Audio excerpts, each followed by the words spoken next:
Hello, Level Up listeners. This is your host, Dr. Leland. Today, I'm going to try my hardest to breathe.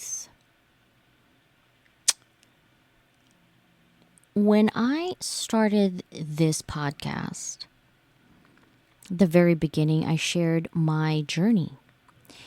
I shared in the middle of my journey, and now I'm sharing why it's so important for all of us to leave our legacy through words. This is why I invite you to write, whether you're writing with me in our anthology every 3 months or doing a solo project. Write. If people are telling you that you're not an author because you write an anthology, that's jealousy talking. That's ignorance talking. There is such a thing as collaborative projects. Don't let the naysayers tell you who you are and what you're gonna do. Instead, do what you want to do that makes you happy, that don't take away anybody else's happiness. Be kind, be compassionate, and be flexible. In this episode of Level Up Podcast today, I have wished that Jessica Harvey would be the one reading her chapter.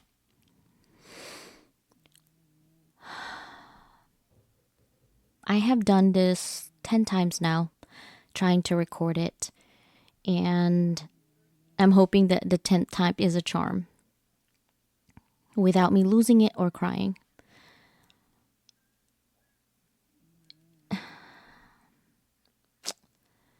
Today we're going to explore the story of Jessica Harvey, insights of those who are challenging the status quo and making a difference in the world.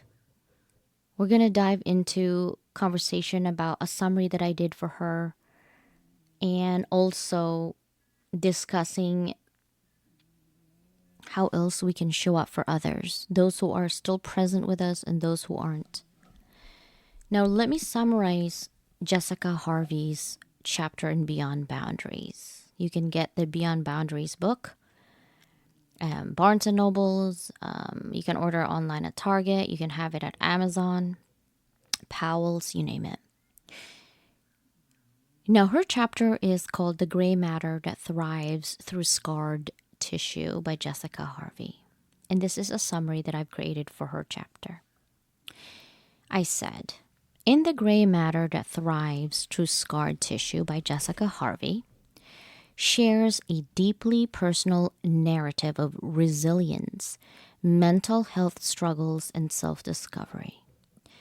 The anthology chronicles her unique journey, marked by a left temporal lobotomy at age 17 due to a benign brain tumor, and the subsequent physical, mental, and emotional challenges she faced.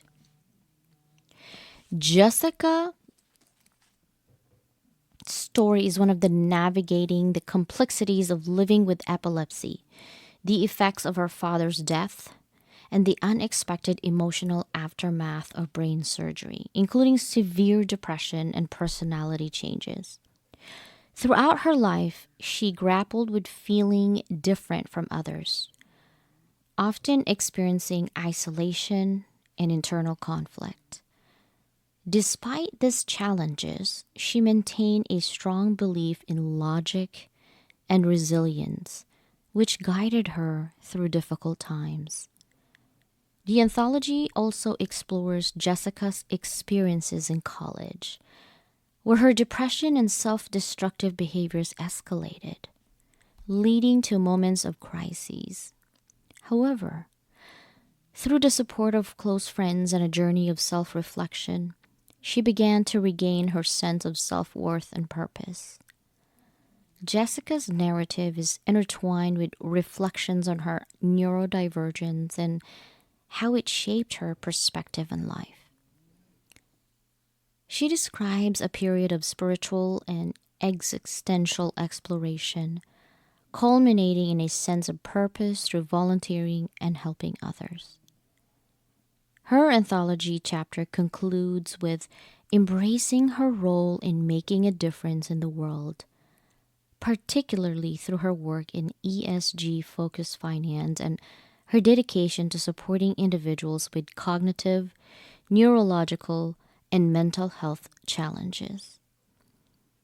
The biography at the end of the anthology highlights Jessica's professional achievements and her commitment to sustainability and helping vulnerable populations.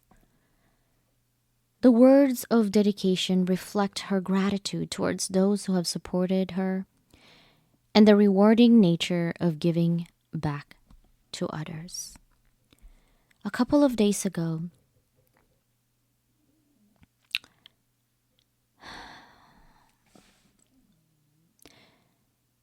I received a sad news that our co-author, friend, sister, Jessica Harvey, is no longer with us. If I was to give a eulogy at her funeral, this is something I would read to her and to her friends. I would say, ladies and gentlemen, family and friends, today we gather to remember and celebrate the life of Jess, a woman whose journey was marked by profound challenges and triumphs.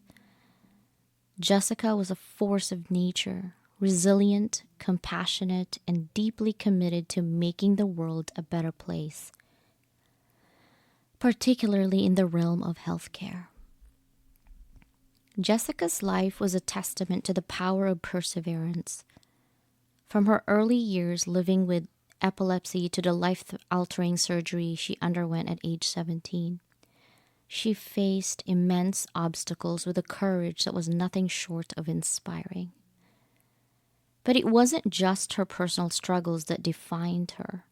It was the way she used those experiences to advocate for others that truly set her apart. In her own words, Jessica believed that our soul's journeys are complex and unique, shaped by the challenges that we are capable of enduring. This belief guided her throughout her life, particularly in her mission to improve the way healthcare personnel care for their patients. Jessica understood firsthand the gaps in the system, the moments where empathy, understanding, and comprehensive care were lacking. Her experience fueled her passion for change, and she became a powerful voice for patients, urging healthcare providers to see beyond the diagnoses and to care for the whole person. Jessica's work in the field of ESG-focused finance was driven by the same values that guided her personal life. She was committed to sustainability, not just in terms of the environment, but in terms of human dignity and well-being. She believed that the true healthcare means treating patients with the compassion and respect they deserve, and that she dedicated herself to this cause through her advocacy, her volunteer work, and her role in mentoring others. Her involvement in our upcoming anthology, Rebel with a Cause, was a natural extension of her life's mission. Jessica wanted to shine a light on the crucial need for healthcare reform, specifically the need for healthcare personnel to take better care of their patients. She understood that healthcare is not just about curing illnesses, but about caring for the person behind the illness, understanding their fears, their hopes, and their unique journeys. Jessica's life was one of service to her profession, to her community, and to all those who needed a voice. She was a proud, neurodivergent, epileptic brain tumor survivor who used her experiences to help others struggling with similar conditions.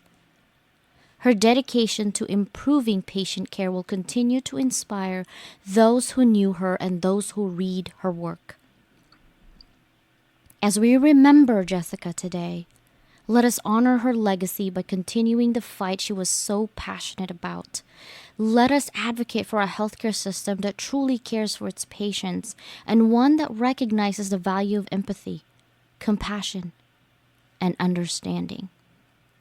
Jessica's strength, her resilience, and her commitment to others will live on in all of us who continue to carry her message forward. Rest in peace, my dear sister Jess.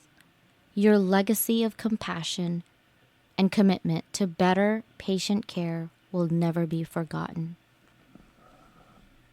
That would be my eulogy for Jessica. As promised, I'm going to read her chapter for Beyond Boundaries. She wrote this. Collaboration over competition is what I always say, and I'm so grateful and privileged to read this to you today and what she wrote. The Gray Matters That Thrives Through Scar Tissue by Jessica Harvey. My belief is that all of our soul's journeys throughout life on earth are extremely complicated and unique, based on the obstacles we're physically, mentally, and spiritually able to handle as individuals. Though is an easier way for populations to be analyzed, I don't necessarily agree with the standard of putting people into boxes. When reminiscing over my own life, it's difficult to know where to start my story.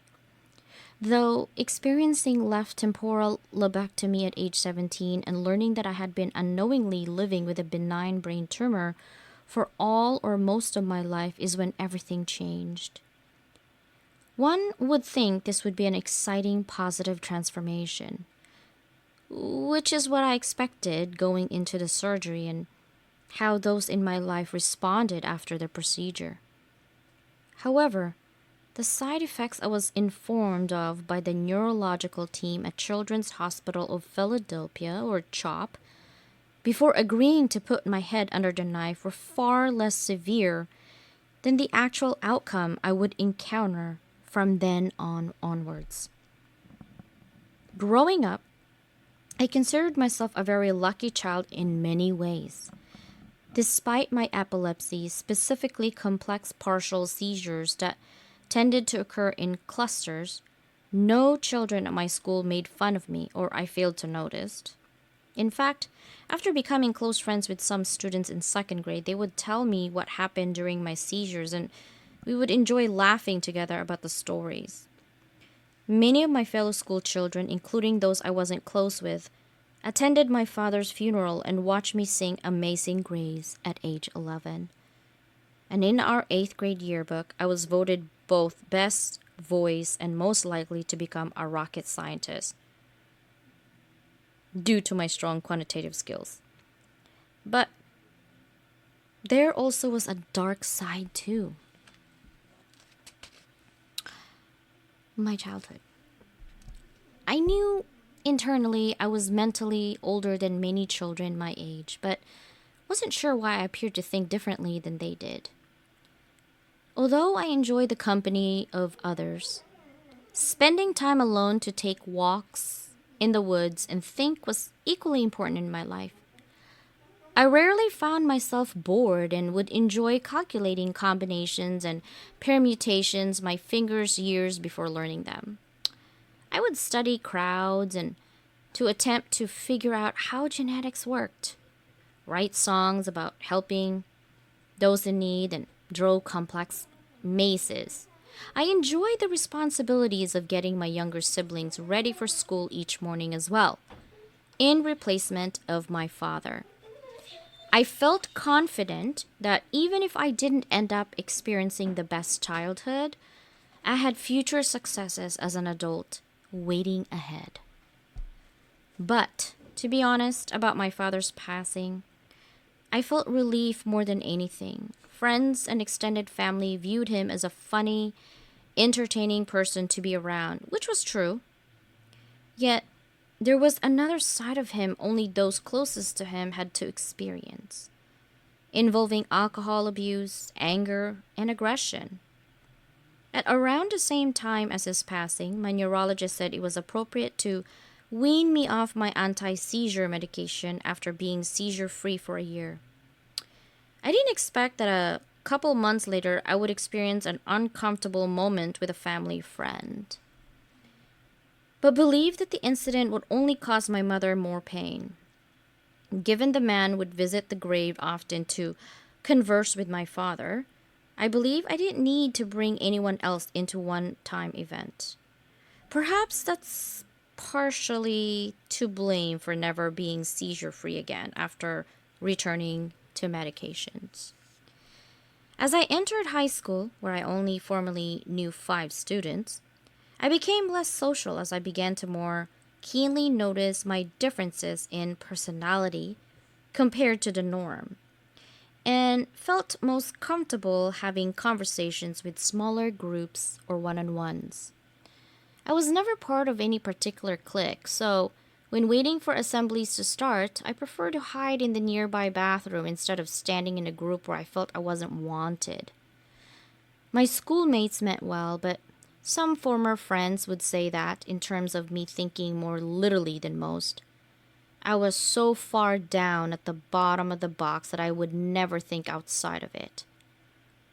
Now, reflecting back, I wonder which box this was, given I felt dissimilar to most people in terms of our thinking concepts, and instead of believe that difference gave me true freedom of thought and expression. Today, that box might be neurodivergence. When college planning, my mother didn't want me to leaving the house, still having seizures. I started listening to the professionals at CHOP suggest I consider neurosurgery as many medications had failed to work 100%. I was the only one aware that I was independently taking public transportation around to see movies by myself, and no strangers even noticed when I once had a seizure alone. However, I still feared revealing that fact at the time, perhaps because that would take some of my life away from me. Instead, the medical field sounded confident about the procedure. All of the neurophysiological tests sounded promising, and I felt strangely excited about this particular WADA test I'd be undergoing, which would turn off each hemisphere of my brain separately to test my memory. Now, the day of that examination was the only day of high school I missed. As the surgery approached, in between my junior and senior years, I started to question if I was making the right decision. Nevertheless, I had a much stronger belief in logic and proofs than intuition, and so I chose to rationally trust what the medical professionals shared. They mentioned potential side effects such as blind spots and migraines, etc., but nothing that sounded seriously or chronically damaging. I wonder to this day if their advice would have been different if they foreknew the outcome of the existence of a benign tumor behind the scarred tissue, which increased since the surgery they were aiming to remove. Now, immediately following the recovery from physical pain, I noticed, as well as the other relatives, that my personality had changed. My uncle congratulated me on appearing normal, which I took internal offense to, as I had never wanted to be viewed or wired in the way most people appeared, and had secretly taken pride in my uniqueness. The change that impacted me most was severe depression, which I had to hide because everyone was happy for me. My mother didn't believe in such disorders, and neurology at the time considered psychiatry a pseudoscience, even when aware that the temporal lobe controls emotions through the amygdala. As I discovered this was the first true disability I was experiencing, and that it wasn't accepted as one to many people, I realized life was about to become a lot harder to endure. One thing that did take a while to change, though, was my view of logic. When in college, I attempted to seek medical help through therapies and psychiatrists. Therapists unfortunately blame my issues on my drinking, only on the weekends for college parties, which I hadn't done in high school. Instead of recognizing that my drinking was in response to my depression and missing my previous self, rather than the other way around, psychiatrists, meanwhile, probably didn't want me to be involved in medicating me due to my complex history and the number of Americans who sue when something goes wrong. Now, I saw their perspective as logical and wasn't offended, so I continued to distract myself as best as I could. For some reason, I never thought that any of this experience was at the level of trauma until many years later when it was finally treated. I survived college due to my close group of friends that really took shape at the beginning of sophomore year and by miracle. After giving up alcohol for Lent sophomore year, I only had a bit to drink at a party we went to early Easter morning before my boyfriend started screaming at me. I went home alone and received a phone call from his taxi driver using his cell phone. So I paid for it to come to my dormitory and sent him a Facebook message informing him. Then I decided to drink from the bottle of mixed alcohol I had taken from my family's place. I don't remember taking over-the-counter painkillers, but found them when I woke up on the floor with vomit on my face and pills all over the place. I saw my friend who lived in the same dorm standing over me, telling me that I needed to get up to my elevated bed unless I wanted to be removed from on-campus housing. I started telling her how I couldn't, how painful it was, but somehow I eventually was able to get up the ladder and land on my stomach. I texted her the next day, thanking her for being there for me, but she said she had stayed over her then-boyfriend's place. I was too sick all day to think about what had actually happened, and the next week my boyfriend slapping me in the face trumped what was going through my mind. Now, it wouldn't be for another 2 years around the time of our graduation in 2011 that I would remember what occurred. My senior year, my drinking and depression had worsened, though I continued getting decent grades and interning full-time with my friend who I thought had saved me and was then living with. The drinking was definitely a mutual flaw among many of my friends, though we also had the commonality of being smart enough to still do well academically. But with this friend in particular, it started to become a problem for her a couple months after we met as freshmen. During summer break, when her grandmother, who raised her and wasn't much older than my mother, died, we became close when she called me crying, telling me everything that had happened. But I, of course, wasn't able to fix the tragedy.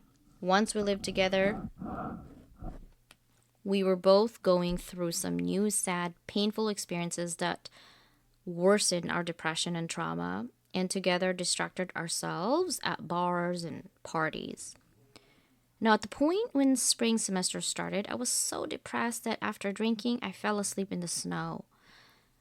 I did go to some AA meetings, but their stories were so much more drastic than mine, but I told myself I was fine.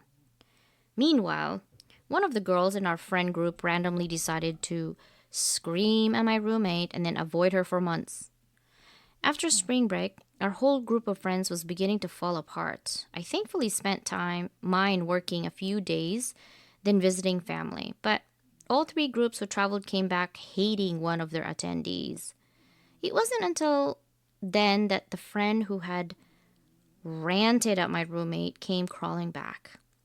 Many people's stress and issues came out on the other people, but I realized that mine came out almost always as growing self-hatred. About a month before graduation, my still boyfriend stopped over and, based on my clear depression, broke up with me by telling me to figure myself out. Surprisingly to me, it actually was starting to work. It wasn't immediate, but over the next couple of weeks, I began realizing everything that had gotten me to where I was. And suddenly, I was able to love myself once again. After that, I worked with my friends to get them to move past whatever drama had occurred for the time we had left together, including senior week tickets to the same events. And with other friends, as smartphones were becoming increasingly popular, I reminded them of the importance of living in the moment. Once I had helped them work out their issues, I felt bored and wondered what to do next. Now, I remember that the summer before, I had discovered one of the few secrets I still had to myself, the memory of when I was 10 and woke up in the middle of the night having what I thought were pleasant seizures that I was able to control myself into and out of. Suddenly seemed to have been an experience of speaking in tongues, which I now view as astral projection or light language. I was mildly high from cannabis in my room and jokingly asked God or a higher power if there were to actually be an apocalypse the next year in 2012. Whether I could have role in saving people from whatever were to happen. But after that, things around me started to become intensely strange. I can't remember the order of signs I started to see and experience, though I recall being able to walk ridiculously fast and having a number of people stare at me as though they didn't know what they were looking at. I was starting to have great conversations with strangers, such as an older man at Foxwoods Casino, who was mesmerized at my response to his rhetorical question regarding why so many younger people had to be all dressed up for gambling. As I was walking from one friend was to another. Now, our conversation ended with him telling me that I had given him a lot more hope in my generation. Now, I started to become more fearful when my family members and friends arrived for my graduation in a huge mansion outside of Boston that was then inexpensive to rent. Now, unlike strangers who enjoyed my new self, my family strangely did not. My siblings refused to speak to me based on whatever philosophy I was discussing, and my mom simply rolled her eyes and said I didn't look healthy after losing a significant amount of weight since they last saw me. I stayed for a while, although many people were drunk when I showed up late, then returned to Boston. The next day, Friday, was my graduation from the business school. Saturday was my planned graduation party at the mansion, and Sunday was the university-wide ceremony. Now, because our School of Management, or SMG, was also jokingly an abbreviation for sex, money, and greed, I decided to do one-up my hair and wear a green dress and gold sandals on Friday. Now, after the ceremony and taking photos, I took ferry with my mom and aunt to return to the suburbs to have dinner out with everyone. Now, on the boat, we met a woman who had attended the graduation and used to work with my father. That was when I started getting chills. Before going to dinner, my aunt noticed that one of my dress straps had strangely broken with no visible tears or used a safety pin to fix it. Now, at the restaurant, I was anxious about returning to Boston since my friend group was meeting up that night at my friend's apartment. And I had an instinctive and correct feeling it would be the last time that all of us would be together. I appreciated anyone who had traveled to see me, but suddenly became more alarmed by the manner in which my uncle said to me, "It's not the end of the world." Obviously, I knew it is an expression, but seemed to mean it in a different context, and I just looked into his eyes seriously and startled, not knowing what to say. Thankfully, without question, my paternal grandparents drove me back to Boston to see my friend, drunkenly saying, "Whoa, it's the end of the world." When my friends then decided to split up, I chose to go with my ex-boyfriend and our guy friends to a calm rooftop party. I was processing a lot and talking to a girl I met who had earlier noticed me at the ceremony. While noticing myself that a huge pointed looking amount of fog was quickly entering the city from the ocean. Now, as we left, a friend with possible autism went chasing after it. My ex ran away from us, and our other friend knew that I was well enough to get myself home. I noticed on the walk that my other dress strap had mysteriously broken. Now, as I returned home, I immediately looked up the news about an apocalypse I had not heard of that was supposed to occur at the exact time of my graduation party. I returned back to the suburbs earlier in that day as the fog intensified and even scared my most atheist friend and her mother on their drive.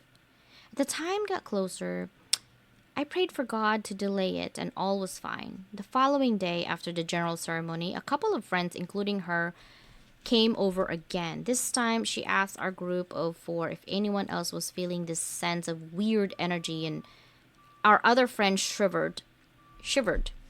I finally could confirm that this wasn't just in my head, and I realized that given the number of 30 birthday parties the group of us had encountered had become an inside joke that age was probably when the apocalypse would return.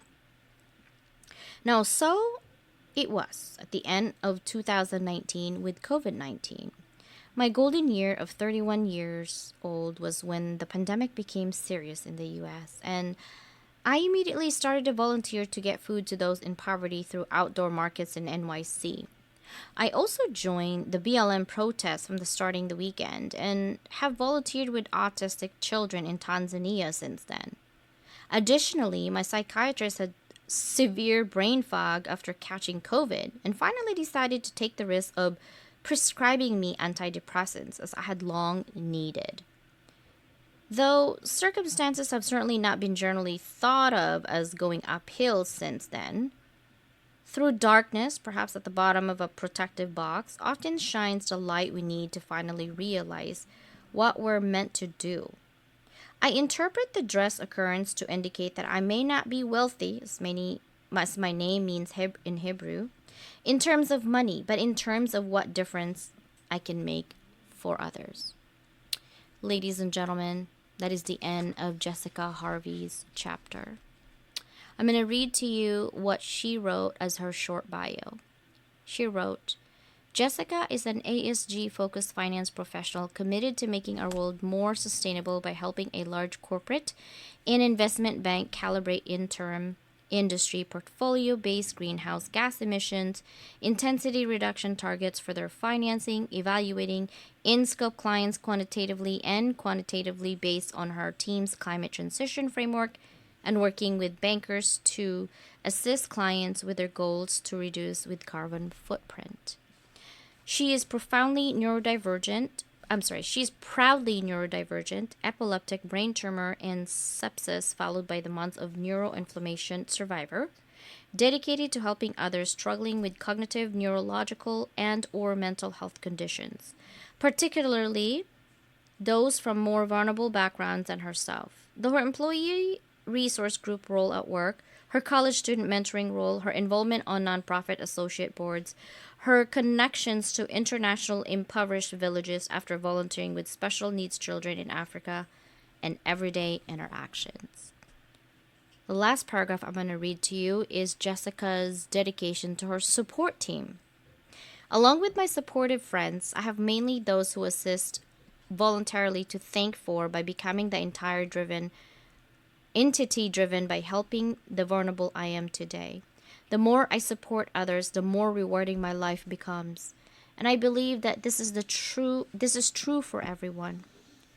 This photo, she took a photo with the children in Tanzania, by the way, of me volunteering in Arusha, Tanzania, teaching and playing with primary school children with autism. I also would like to thank the people I randomly meet in New York, from those experiencing homelessness to strangers with epilepsy. I encounter at restaurants to thank for their wise words and or returned help I could offer them. Without these individuals, I would not be the whole. For those who would like to connect with me, I can be reached on my LinkedIn. Brothers and sisters out there, that is the end of Jessica Harvey's Beyond Boundaries chapter. A week and a half ago, Jess and I were talking because she signed up to be in my next anthology called Rebel with a Cause. I spoke to Jess on exactly what her chapter would look like. And if you are listening to this and it's not August 15th, please DM me your message of 2 to 3 maximum sentences of your interaction with Jess and what she's like. Describe her to me. I'm going to add it to our anthology Rebel with a Cause under Jessica's chapter. as a dedication to her and her family. The proceeds to this book will also go to either mental health awareness nonprofit organization or autism for children and young adults. That is my commitment to Jessica and her legacy. I'm also creating a Rebel with a Cause journal. That proceeds will also go to another nonprofit that Jessica loves, which is, again, autism or neurodivergent nonprofit organization. Please help me. Please help me. Honor Jessica, whether you know her or you don't. Help our community. We are global citizens. Help our community. Be strong. Be more compassionate. Be more understanding. And take everything from love. If you feel bad energy from people, it's okay to love them from far away. If you tried your hardest to love somebody, love your friend, love your sister or brothers, but it feels like they're dragging you down in your mental well-being, it's okay to love them from far. Surround yourself with positivity. Lead with your heart. Add more compassion to your repertoire every day. Add gratefulness.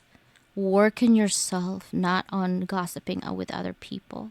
If you're going to gossip, gossip about how many people you have helped in our world, in our tribe, in our community. Align yourself with someone who truly does the work, not just by words. Align yourself with someone who doesn't talk bad about others. Align yourself where you are celebrated, not just tolerated. Reciprocate energy, especially good ones. If you surround yourself with negative people constantly, you're going to squeeze and gain toxicity. If you are going through pain, please reach out to someone. If you're feeling that this is the end of your life, please reach out to someone. Stay positive. Have hope. Give grace to yourself. No one is perfect. No one. Have a hyper focus on your purpose. Turn your pain into purpose for people. We are global citizens. And this is your host, Dr. Leland from Level Up Academy. Jess is smiling upon us. Take a moment to have a deep breath and smile. Be happy she's no longer in pain. Be happy that you're able to listen to this. Be grateful that you are still alive and you can make a difference. Let's continue the legacy, everybody. I'm hoping you will have a beautiful day, beautiful week, and celebrate each other. I will see you on my live stream or audio room on the next podcast. Bye.